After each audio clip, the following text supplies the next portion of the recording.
I have paid the anxiety tax of leading meetings for about 100,000 people in the past 10 years. And I've learned a very particular process that for me has cut my prep time in half and reduced my stress time maybe by 30%.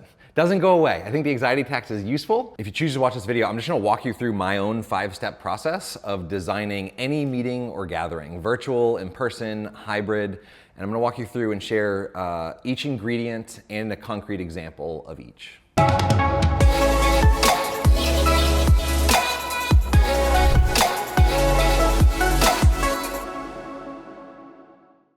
So here's the easiest part. Get a blank sheet of paper, Google Doc, whatever you want, and write 1, 2, 3, 4, 5.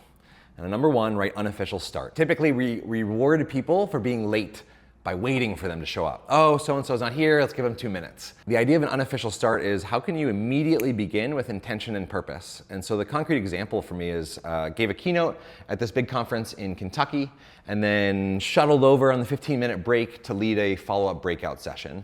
And outside the breakout session, I had scattered a bunch of images on the floor. And I invited people to choose an image that represented something that brought them joy. So as they're walking in, they're going shopping, I'm immediately inviting their contribution from the very beginning. And as they walk in, they settle down, they may or may not choose to share the card that they brought. They might look at what's on the back, etc. But I've invited them to contribute, which is just a little bit different than every other session that they come in and sit and wait. So ingredient number 1, unofficial start. Ingredient number 2, context hook. Everybody coming to that breakout session had a different week. They've got different struggles, different cortisol levels, different levels of interest in even being there. Pretty much nothing is the same except for the physical space that we're in. And so in my opinion, ingredient number 2 is the thing that might take only 60 seconds, but it will shape the next 60 seconds of any gathering you have. So a concrete example, last December, I hosted this event called the Connectors Summit. And one of the first things I did in the very beginning, it was designed specifically for other facilitator, trainer, people who are responsible for leading groups. And so I asked people, it was a virtual meeting, so I just had people type in the chat the number of people that you think you'll be leading, facilitating, etc. over the next year. And all these numbers came through, and then I asked them off mute to just popcorn out, what do you think is the rough average of all of those numbers?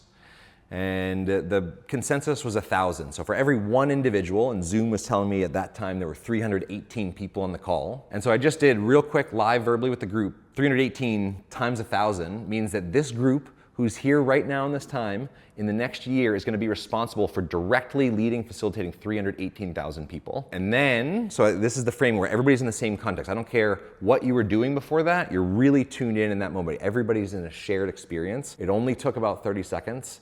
And then I'm gonna drop my intent. Just to be crystal clear, my intent for hosting the Connectors Summit is this number, 318,000 people. If you pick up one tiny idea, it will edit the future of 318,000 people that don't even know it yet. Connection before content. If you're really new at this, the connection before content is going to feel like this different thing, the stark switch to an activity. A professional conductor of meetings, facilitator, will say, all right, we've done this unofficial start, you've picked up this card on the way in, you've done something, you've responded to something on a whiteboard, you've entered in a chat on Mentimeter, you've done some little contribution as you've walked in.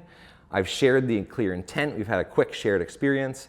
Connection before content, I now am going back to the meeting in Kentucky. I'm inviting everybody to flip their image over and read the quote on the other side. To be playful,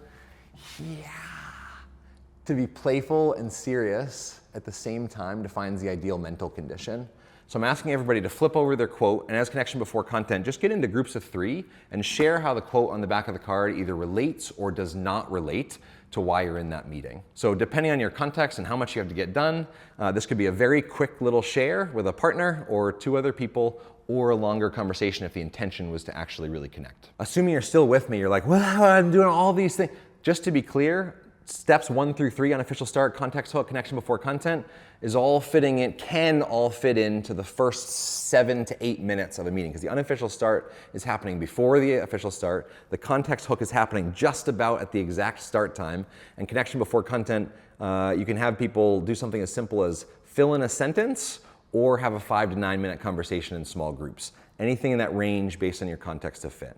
So ingredient number 4 is, for most of you watching this, is gonna take up 80 to 90% of your meeting time, whether it's an all-day event or a 45-minute stand-up. That's a long stand-up. 40, you can leave this in while I deliberate how long a stand-up. How long are your stand-ups? I don't know, comment below. So ingredient number 4 is content. It's what you have to get done. It's the decisions you have to make in the meeting. It's the content you actually need to share. But for me, it's content designed for contribution. So an example, a little bit meta example, the 5 ingredients and the 5 steps that I'm walking you through right now, I was teaching this to a learning and development team at a large company. And instead of me just teaching them or playing this video for them, I printed out the 5 ingredients on big 11 by 17 pieces of paper, and I laid them on the floor. I gave a quick 2-sentence explainer of each, and I said, stand up and move to the one that you feel like you're best at. And so now you have 25 people in a room who are all learning and development professionals who lead groups for a living, all moving to specific spots on the map. And then once they're there, I'm able to say, great, now pair up with somebody as far away as possible and teach them something else.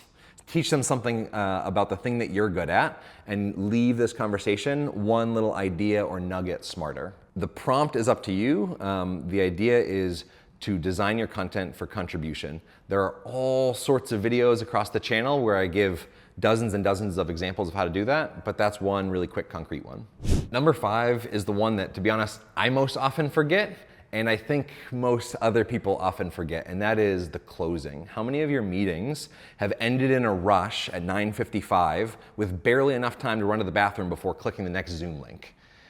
A lot of them. The greatest gift, if you want to conduct effective meetings, is to be really intentional of when you will start your ending. Having a defined closing that leaves people walking out of the room with a bit of purpose or feeling low stress or maybe even a pinch of joy walking into their next meeting. If you want a really fantastic, concise, creative, novel example of this, you should watch this other video titled Creative Group AI Activity. Have an awesome day.